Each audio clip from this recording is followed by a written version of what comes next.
신없는 교회 사원 없는 신 26번째 시간으로 영혼을 위해 살라 하는 제목으로 말씀을 전하겠습니다. 호스피스 병동에 입원 중인 제 친구가 위중한 상태라고 이 글을 쓰던 시점에 썼는데 오늘 아침에 세상을 떠났다는 그런 연락을 받았습니다. 누나에게 전화를 받고서 급히 가서 보니까 친구는 거친 숨을 간헐적으로 몰아쉬면서 깊은 잠에 들어 있었습니다. 가끔씩 깨어나서 얼굴을 찡그리면서 저도 알아보고 이렇게 살짝 윙크도 하더라고요. 몇 마디 중얼거리다가는 다시 잠에 빠져드는 거였습니다.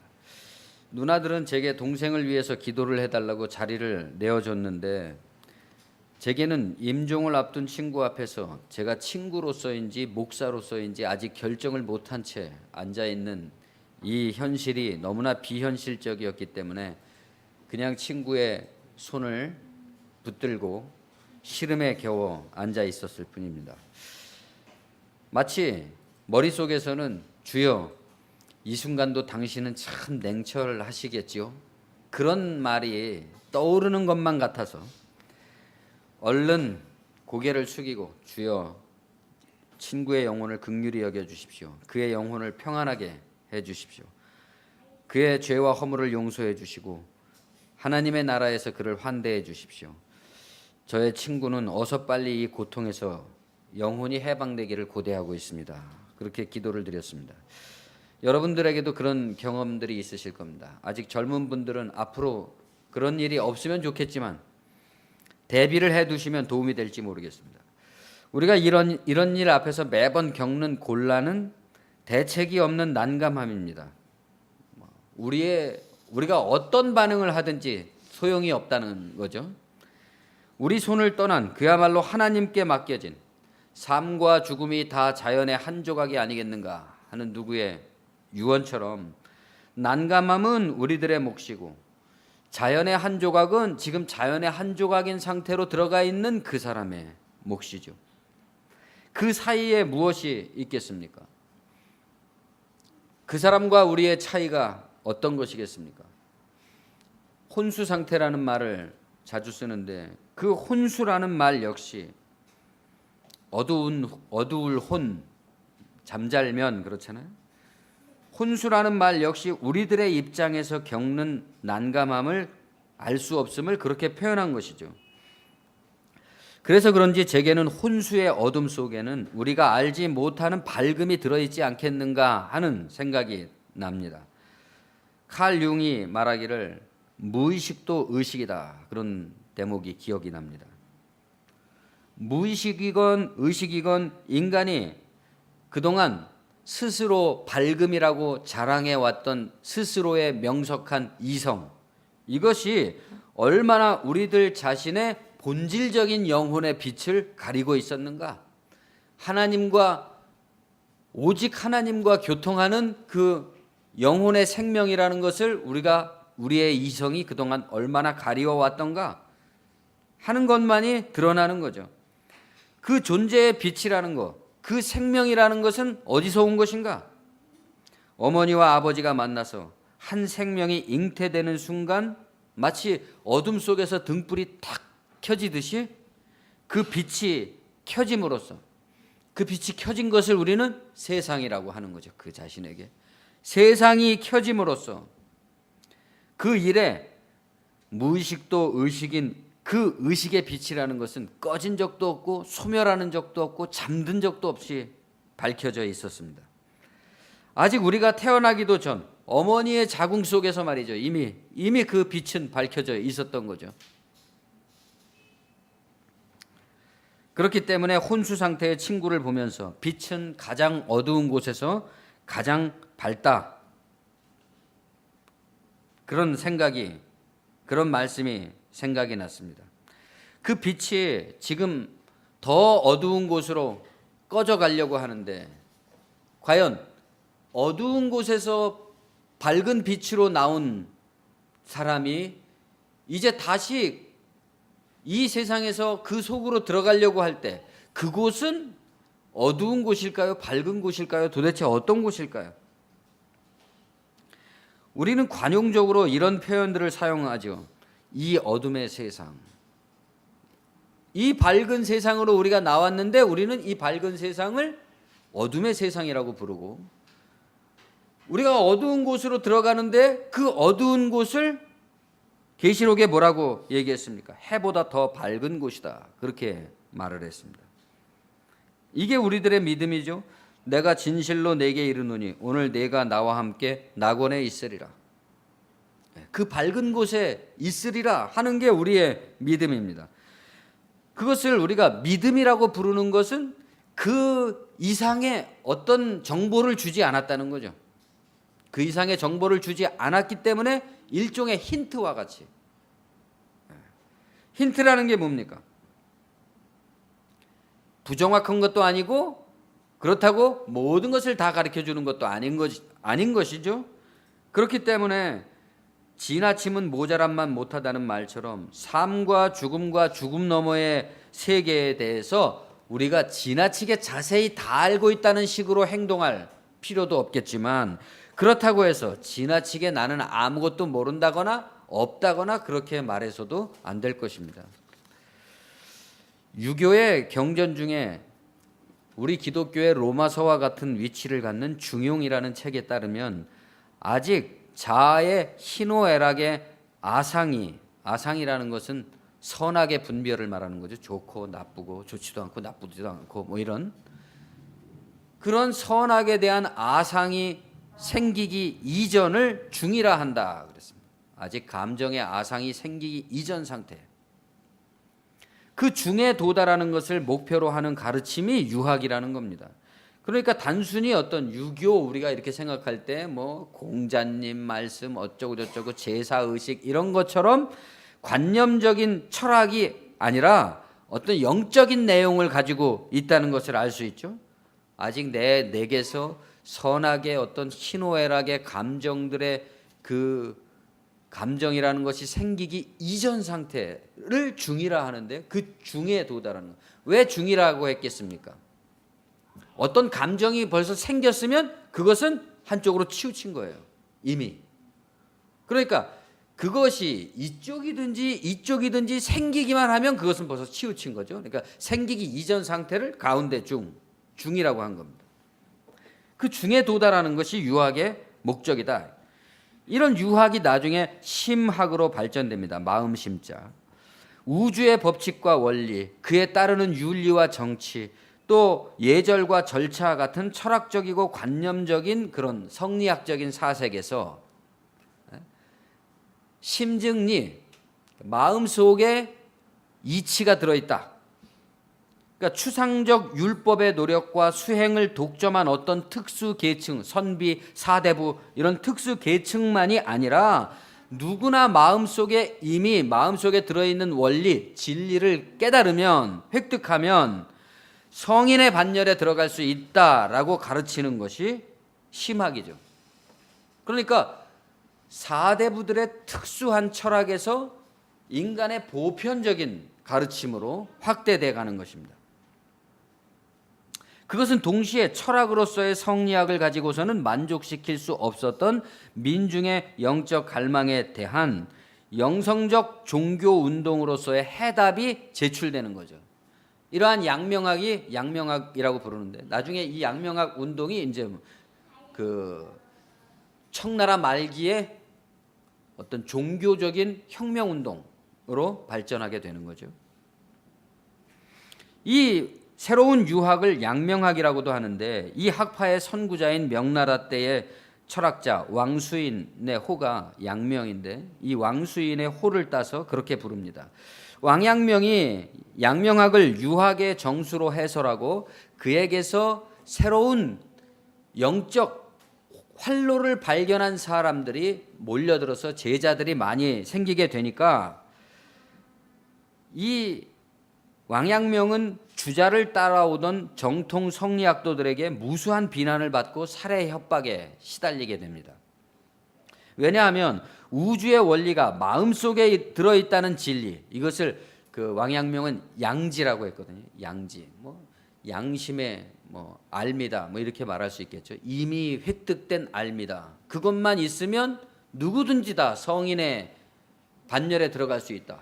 공자님, 요임금, 순임금 이런 분들이 우리 보통 인간을 능가하는 어떤 굉장한 차원의 인간들이 아니라는 겁니다. 우리 같은 보편적인 사람들도 자기 속에 들어있는 그 사람들이 도달했던 그 우주적 원리, 그것을 알기만 하면 그 사람과 똑같아진다. 굉장히 파격적인 거죠.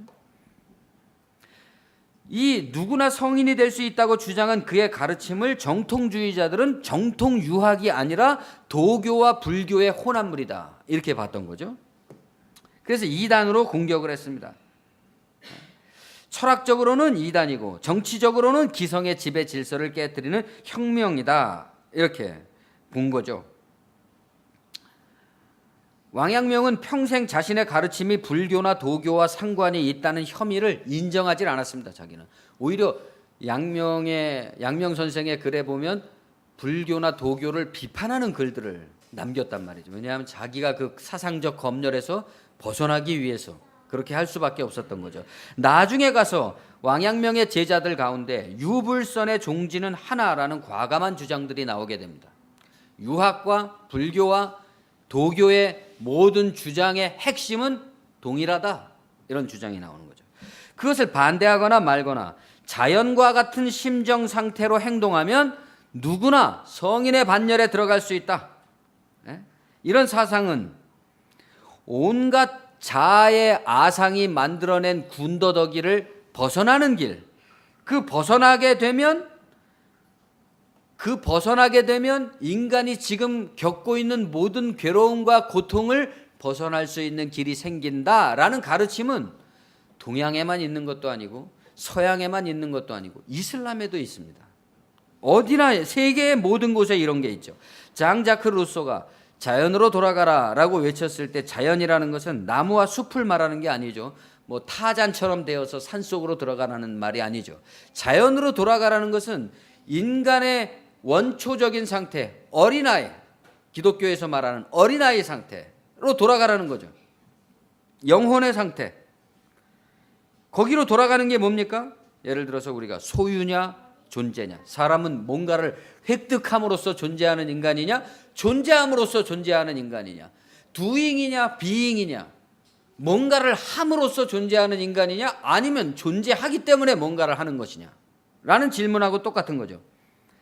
유교에서 말한 한쪽으로 편벽된 자아의 분별이라는 게 생기기 이전 중의 상태에 다다른 성인의 반열이라든지, 불교에서 말하는 고집멸도, 괴로움이 집적되고 그것에 집착하고 그 집착으로부터 벗어나야지만 인간이 해방될 수 있다고 가르치는 그 연기의 법칙, 계속 하나의 어떤 집착이 또 다른 것을 낳고 또 다른 것을 낳고 이렇게 계속해서 업을 쌓아간다는, 거기서 벗어나는 길, 깨우침을 얻은 해탈의 경지이든지, 기독교에서 가르치는, 루소가 처음 말한 게 아니죠. 예수께서 말씀하셨잖아요. 자연으로 돌아가는, 어린아이로 돌아가는 좁은 문으로 들어간 영혼의 사람이든지, 중요한 핵심은 이 세상의 표면에 보이는 세상과 보이는 법칙에 의해서는 볼 수도 없고 도달할 수도 없는, 벗어날 수 없는 어떤 상태에 대한 일깨움이 우리에게 있어야 된다는 겁니다.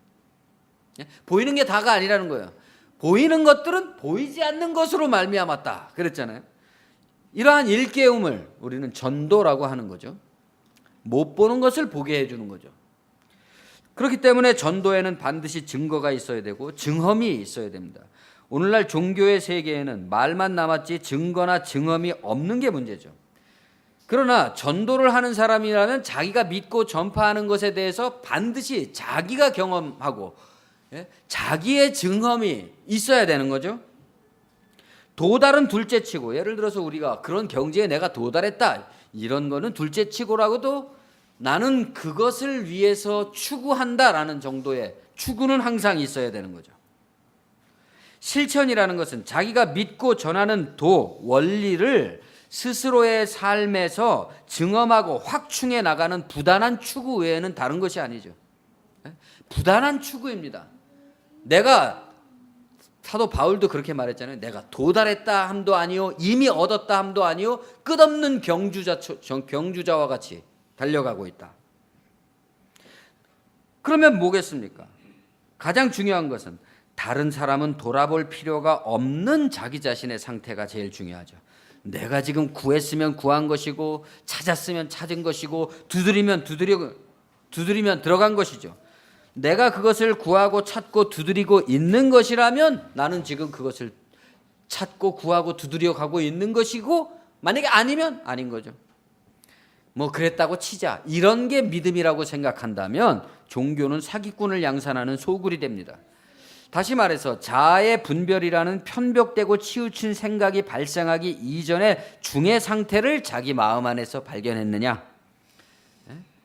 희노애락이 꼬리에 꼬리를 물고 나를 이끌어가고 있는 연기의 법칙을 깨닫고 그러한 망상에 이끌리지 않는 존재의 일관된 방식을 획득했느냐? 또 하나님이 지으시고 하늘이 낳은 생명으로서의 나라는 영혼의 인식을 깨우쳐서 선악 중 하나를 항상 택해야 하는 세상의 압력, 그러니까 소유의 압력, 욕망의 압력, 탐욕의 압력으로부터 벗어나서 무심과 고요의 자연 상태와도 같은 생명 그 자체로 존재하게 되는 이치를 터득했느냐? 이것이 모든 종교의 핵심 가르침이다라고 말할 수 있는 것이죠. 그리고 그 모든 것은 이제까지 문제가 되어왔던 더 나은 무엇이 된다거나 더 많은 어떤 가치 있는 것을 획득해야 된다고 자기의 소유를 증대하는 자기 증대의 방식이 아니라, 그 압력에 벗어나면서도, 그런 자기 증대의 압력에 벗어나면서도 그 벗어나는 싸움이 가능해지는 본래적인 비전, 이게 하나님 나라죠. 그 하나님 나라를 이해하고 볼 수 있는 눈이 필요합니다. 눈이 높아져야 돼요. 벌써 어떤 것이 더 나은 것인가를 볼 수 있는 눈이 필요하고, 더 나은 가치를 이해할 수 있는 안목이 있어야만 됩니다. 그럼 그런 안목은 도대체 뭐냐? 예수님은 숨겨진 상태, 세상에 알려지지 않은 상태의 결핍과 그것에 대한 인식만으로도 그 결핍이 채워지고, 그 결핍 상태가 극복되는 인식상의 변화를 전 존재의 변화, 곧 보물이다. 인식의 보물.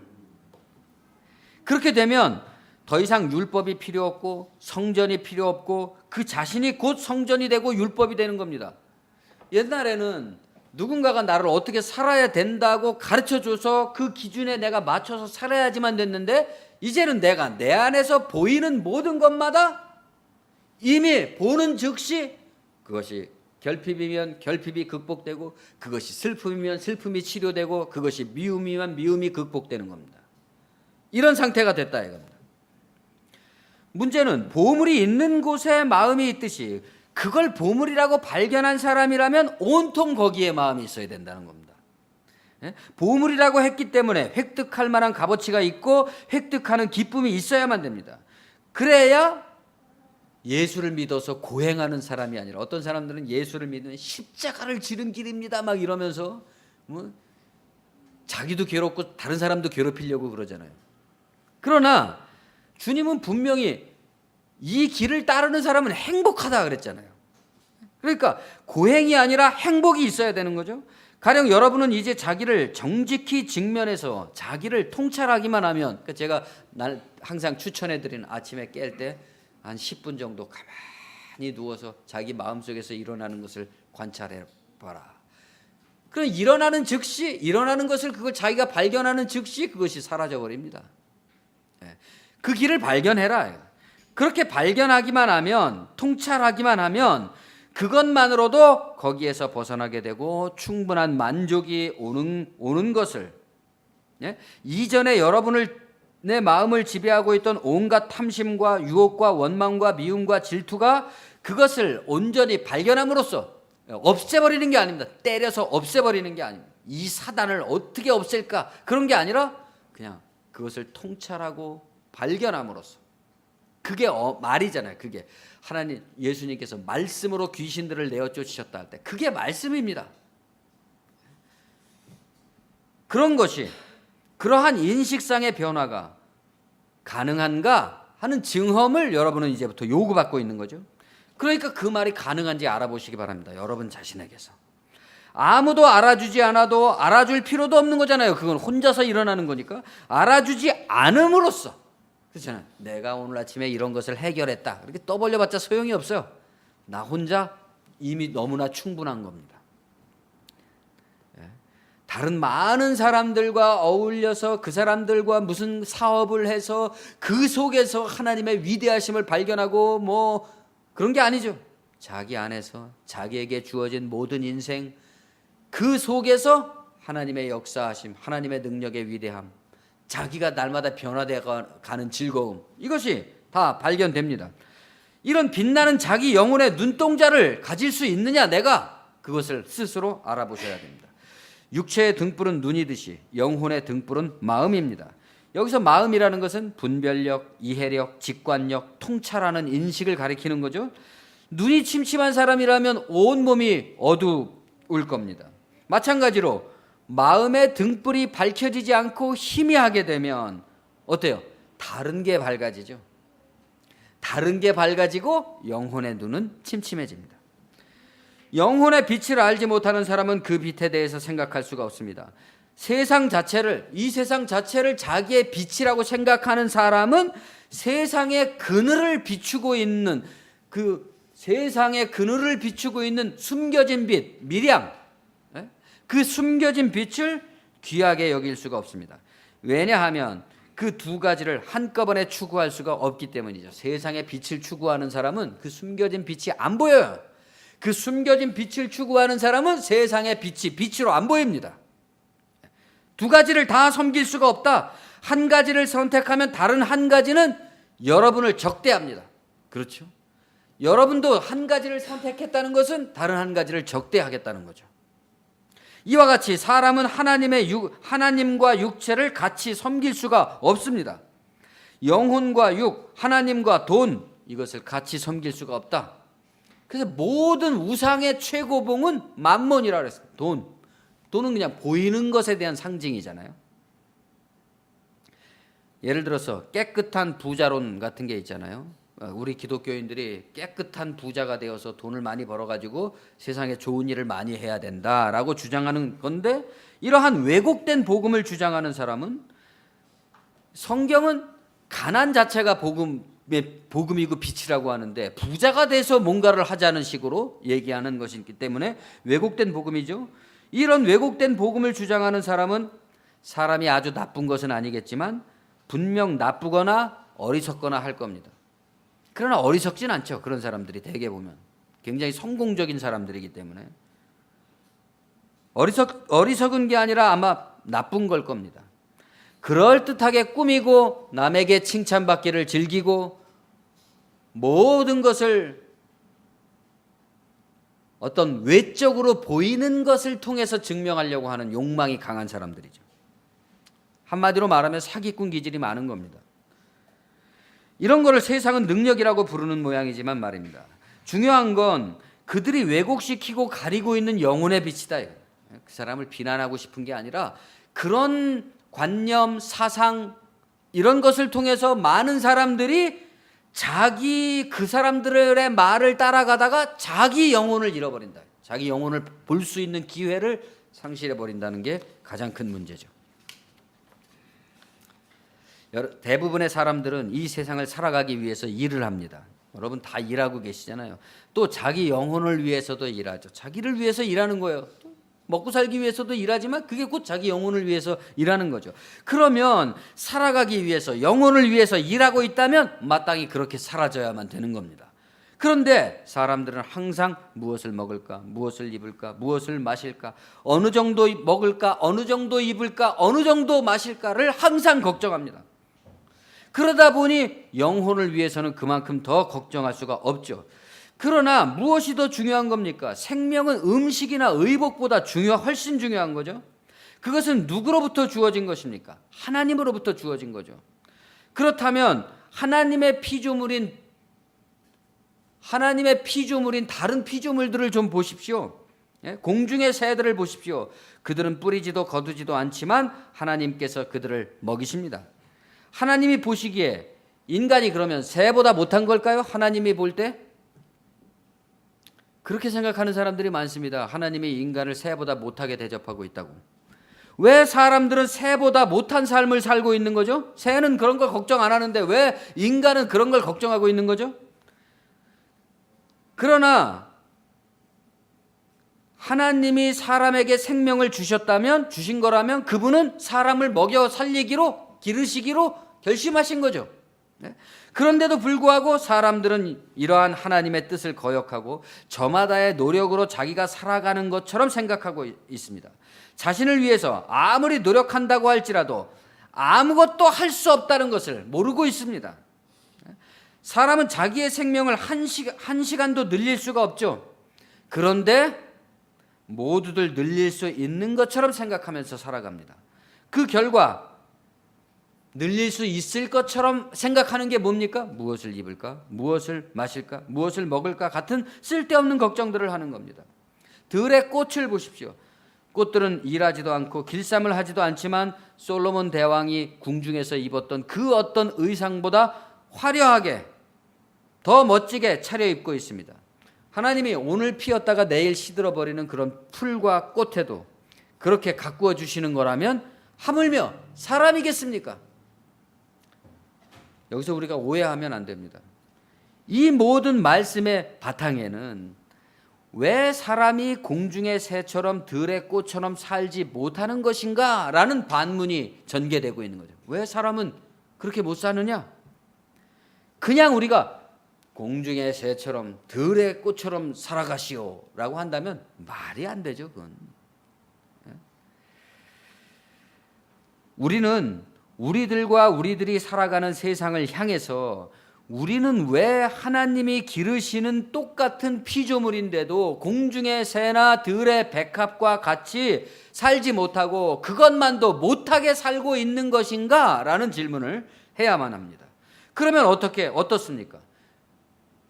사람들은 그 질문을 오히려 우리 자신들에게, 자기 자신들에게 하는 게 아니라 하나님에게 하고 있단 말입니다.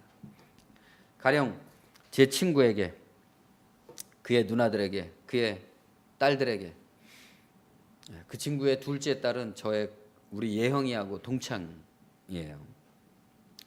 그들에게 저는 목사로서 무슨 말을 해줘야 할까요? 누군가 왜 하나님이 이렇게 하시는 겁니까? 라고 물어본다면 벌써 기분부터 유쾌하지 않을 겁니다. 목사로서 노력을 안 하는 건 아니죠. 그러나 이 모든 불행에 하나님이 개입되어 있다는 감사와 더불어 항상 따라다니고 있는 모순, 의혹, 혹은 의혹에 어울리지 않게 따라다니고 있는 감사의 압력, 이런 애매모호함을 그 사람들에게서 거두어 줄 수가 없습니다. 많은 사람들이 의혹에 찬 질문을 던집니다. 하나님은 이런 불행 가운데 어떤 부분에 개입하시는 것인가? 하나님은 불행을 주시는 분입니까? 아니면 불행을 당한 사람에게 위로를 주시는 분입니까? 만일 하나님이 인간의 삶에 적극 개입하시는 것이라면 왜 이렇게 불분명하고 애매모호하고 모순되고 석연찮게 하시는 걸까요? 좀 딱딱 떨어지게 안 하고? 물론 무신론자들처럼 하나님은 없기 때문에 본래부터 그분은 뭘 개입하고 말고 할 그런 게 아니다 라고 한다면 속은 편하겠지만 그런 사람에게는 감사도, 감사에 따르는 위안도 없을 겁니다. 저는 목사로서 이런 문제가 저뿐만 아니라 우리 모든 기독교인들을 항상 괴롭히고 있는 것이라는 것을 항상 인식하고 있었습니다. 그것은 매우 괴로운 문제였죠. 모순된 문제죠.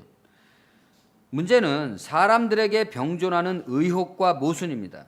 하나님이 주신 불행에 괴로워하면서 동시에 하나님께 감사하다니요. 이게 말이 됩니까? 다행히 저한테 그런 것을 노골적으로 따지고 드는 사람들은 별로 없었습니다. 그러나 따지고 들지 않는 게 문제죠. 진짜 문제는 자기들이 지금 하나님으로부터 불행을 겪고 있다고 생각하면서 동시에 하나님께 감사하다고 하는 자기 모순임에도 불구하고 사람들은 감히 입을 열어서 그러면 하나님이 왜 이렇게 하시는 것인가? 라는 질문은 못한다.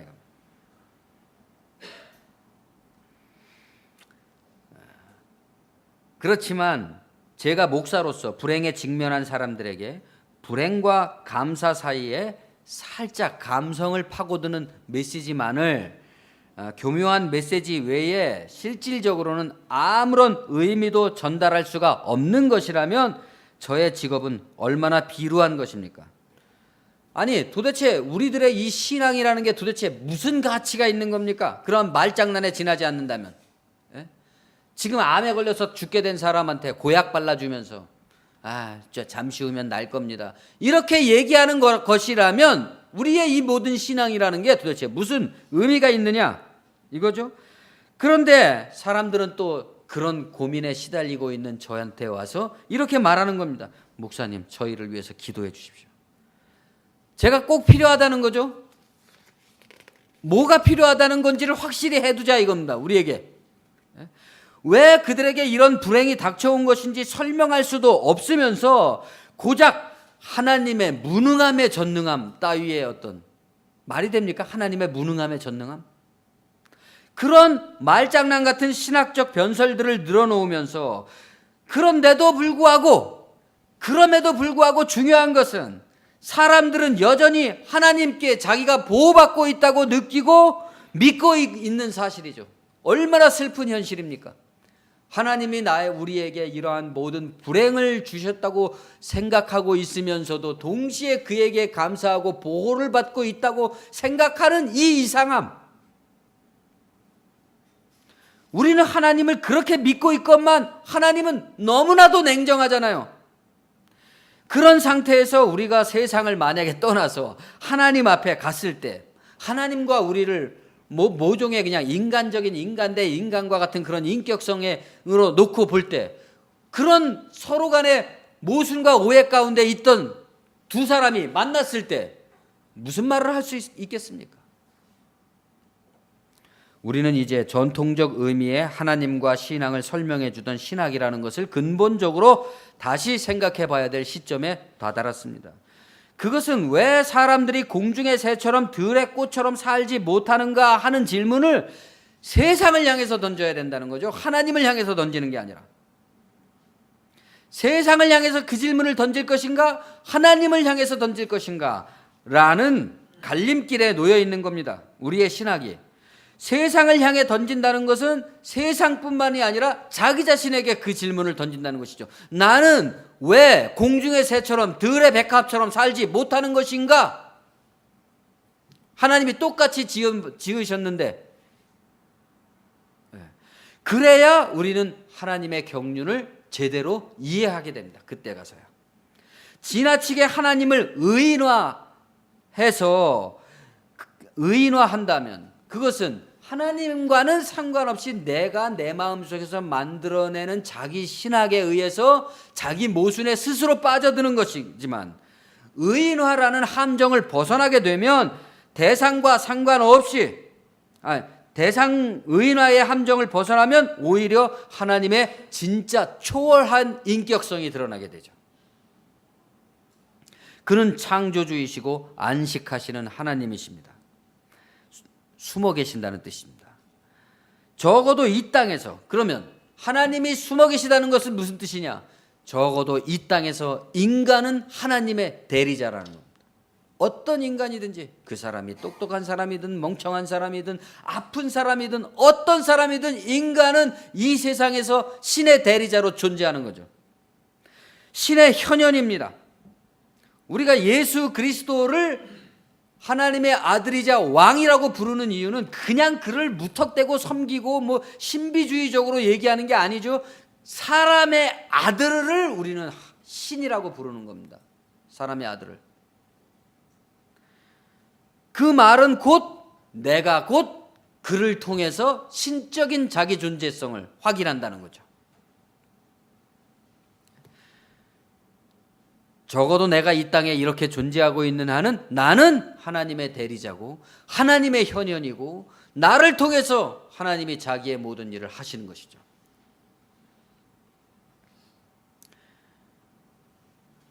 예수님은 다른 피조물들을 통해서 배우라고 하십니다. 공중을 나는 새, 들의 백합, 그것들은 어떻습니까? 자연 그 자체로 고요합니다.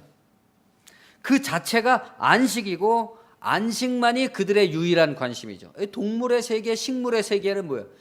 평화와 안식만이 그들의 유일한 관심사입니다. 그 말을 달리하면 그들은 그들에게 가장 필요한 최소한의 것으로 만족하는 체제를 유지하고 있습니다. 그들은. 그러나 인간은 어때요? 하나님이 지으신 체제에서 벗어나서 전혀 이질적인 세계를 구축했습니다. 이런 시가 있습니다. 신은 시골을 만들었고 인간은 도회를 건설했다. 신은 망했다. 망한 것이 신입니까? 망한 것은 인간이죠. 하나님은 안식하시는 하나님, 숨은 신입니다. 이 모든 인간살이의 온갖 희비극이 신이 적극 개입한 것인가요?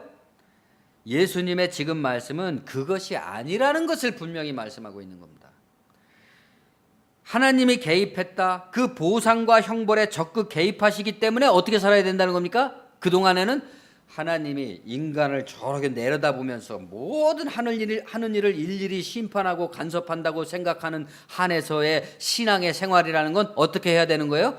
제사 지내고 성전에 헌금 내고 시키는 일 열심히 하고 오로지 우리들의 모든 삶을 신앙이라는 것에 바쳐야지만 그래도 어때요? 모자란 거잖아요. 그래도 모자란 거. 하는 그러한 신학은 잘못된 신학, 본질에 도달하지 못한 신학이라고 말씀하고 계시는 거죠. 신이 숨어 계시면 어떻게 하라는 겁니까? 하나님이 숨어 계시면 어떻게 하라는 거예요? 인간이 깨어나야 된다는 겁니다. 인간이. 이방인처럼 무엇을 먹을까 무엇을 입을까 이방인과 똑같이 구별되지 않는 그런 방식의 신앙생활 속에서 살아가는 게 아니라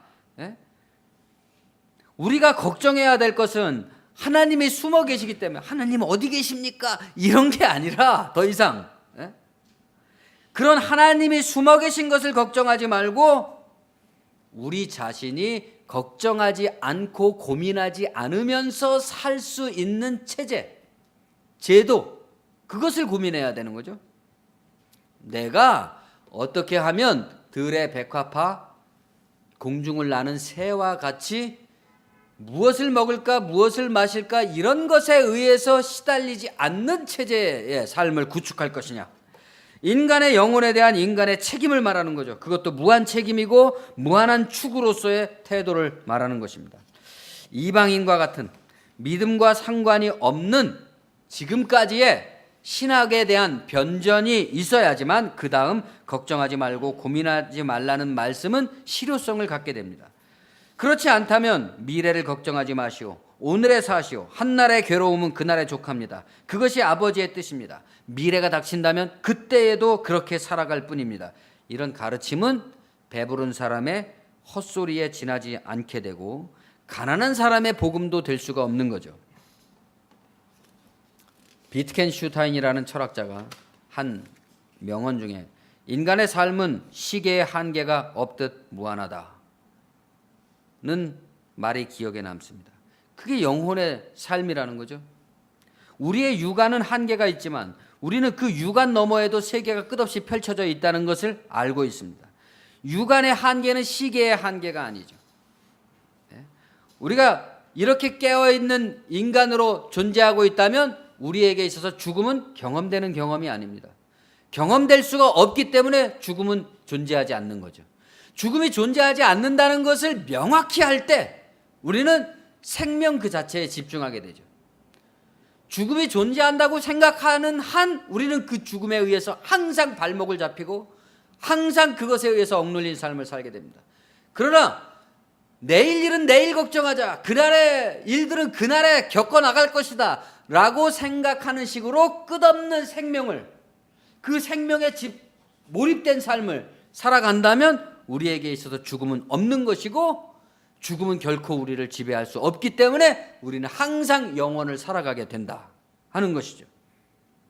영혼의 관점에서 죽음은 결코 체험될 수 없는 경험입니다. 사실상 죽음은 없는 겁니다. 현재를 잡으라 카르페 디엠이라는 말은 호라티우스라는 철학자가 남긴 명언이라고 하는데요. 그것도 같은 의미를 전개하고 있는 거죠. 그런즉 너희는 먼저 그의 나라와 그의 의를 구하라. 그리하면 이 모든 것을 너희에게 더하시리라. 얼마나 엉뚱하게 됐습니까? 오늘날 너희는 먼저 그의 나라와 그의 의를 구하라. 뭐 선교 갈 때 뭐 할 때 이런 말을 사용하잖아요. 여기서 말하는 너희는 먼저 그의 나라와 그의 의를 구하라는 게 무슨 말입니까? 제도와 체제를 말하는 거잖아요. 공중의 새, 들의 백합화와 같이 미래에 무엇을 먹을까, 무엇을 입을까 항상 죽음에 시달리지 않는 삶, 그런 죽음에서 벗어난 삶, 그 나라, 그 의를 구하라. 그리하면 그 다음 어떻게 되는 겁니까? 그러므로 내일 일을 위하여 염려하지 말라. 내일 일은 내일이 염려할 것이요 한날 괴로움은 그날로 족하니라. 이 원리, 그 나라와 그 의를 구하라는 원리를 깨우치지 못한 사람이면 죽었다 깨어나도 내일 일을 염려하지 않을 수가 없는 거죠. 그래, 내일 일은 염려하지 말자. 아무리 이렇게 얘기한다고 한들 어림없는 얘기죠. 우리의 신앙이 얼마나 그리스도의 말씀을 오독하고 있는지를 생각해야 됩니다. 이제부터 이러한 깨우침으로 아직 삶이라는 시간과 공간 안에 생명이 주어져 있는 사람에게 지금까지와는 전혀 다른 삶의 방식을 요청하고 있는 것이고, 그 새로운 삶의 방식에 의해서 전개될 미래를 요구하시는 것이죠. 나는 비록 여기까지 이뤘다고 한다면 내 다음에 오는 사람은 거기서부터 출발할 것이고, 그 다음에 오는 사람은 거기서부터 출발할 것이고, 인간은 그 하나님의 나라를 향해서 끝없이 전진해 갈 겁니다. 올바른 방향을 우리가 가지고 있다면 그것은 영혼의 충만함으로 세상을 살아가는 지혜이고, 세상을 변화시킬 지혜이고, 싸울 지혜입니다. 기독교나 교회의 쇠퇴를 근심하지 마십시오. 이제는 오히려 그런 것들을 복음서에 나오는 성전과 율법이라고 읽어야만 됩니다. 무너질 것들은 빨리 무너져야 되죠. 무너져야 할 것들이 빨리 무너지지 않고, 사람들이 무너져야 될 것들을 버티면서 버팅기고 있는 거라면 그것은 결국 언젠가는 한꺼번에 무너질 그런 것일 뿐인 거죠. 그러나 상관이 없습니다. 가야 할 곳이 정해진 사람, 목표를 향해 부단히 노력하며 갈망하며 추구하는 동안 사람은 타락하지 않습니다. 인간은 그것이 유형의 것이든 무형의 것이든 뭔가를 추구하고 있는 동안은 곁길로, 다른 길로 가지 않는 거죠. 이제는 다른 의미가 됐지만 제 친구를 위해서 기도해 주시기 바랍니다. 풀잎에 연 이슬처럼 빛나던 눈동자, 그는 늘 저의 어눌한 기도에 은혜를 받았다고 감사하곤 했었습니다. 그의 영혼을 주님께 부탁드립니다. 카르페 디엠, 현재를 붙잡으시기 바랍니다. 기도하겠습니다. 주님, 은혜를 감사합니다. 우리에게 주어진 이 생명이라는 현존하는 존재의식의 빛, 이것으로서 우리가 깨어있게 도와주시고, 우리의 아상이, 우리의 무수한 상처가, 우리의 무수한 위협과 우리의 둘레를 이룬 환경이 우리를 만들어가고 이끌어간 이 제도와 체제 가운데서 우리 영혼을 해방시킬 수 있는, 조금이나마 우리의 삶에 숨통을 틔우게 할 수 있는 그러한 삶의 방식, 삶의 체제, 그 나라를 우리가 획득하게 도와주시고, 보이는 세계 가운데서가 아니라 보이지 않는 세계의 배면에서, 생의 이면 가운데서 숨겨져 있는 빛을 발견할 수 있는 우리들이 될 수 있게 도와주시고, 그 숨겨진 빛을 향해서 좁은 문으로 들어갈 수 있는 과감한 용기가 우리에게 있도록 인도하여 주시옵소서.